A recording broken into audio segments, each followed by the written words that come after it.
This is not the end of the work. It is the end of needing the work. Everything you've done in this course has led to this moment. Not a feeling of completion, but a state of internal authority. Identity lock-in is the moment when behavior no longer requires effort, reminders, or external structure. Momentum is what happens when identity becomes self-driven. Most people finish personal growth programs and immediately ask, how do I maintain this? That question reveals uncertainty. Maintenance implies effort. Lock-in removes the need for maintenance by stabilizing identity. You are no longer trying to be someone different. You are reinforcing who you already are. Identity lock-in happens when three conditions are met. First, behavior has been repeated enough to feel familiar. Second, emotional regulation is strong enough to handle disruption. Third, self-trust replaces reassurance. You've built all three. Momentum is not intensity. Momentum is direction plus consistency.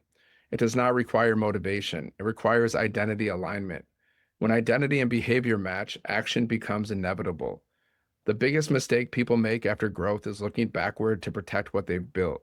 Lock-in looks forward. You don't preserve identity by guarding it.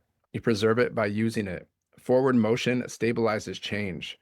Today you will shift from integration to application.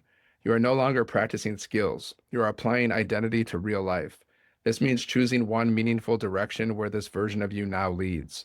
Not 10 goals, one direction. Momentum collapses when people overwhelm themselves with future planning. We're not doing that.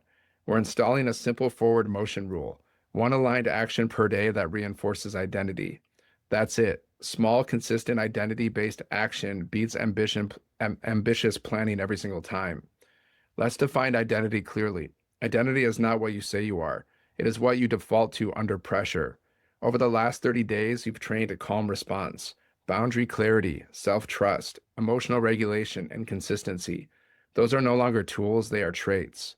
Today, you will write your identity statement, not aspirational, but earned.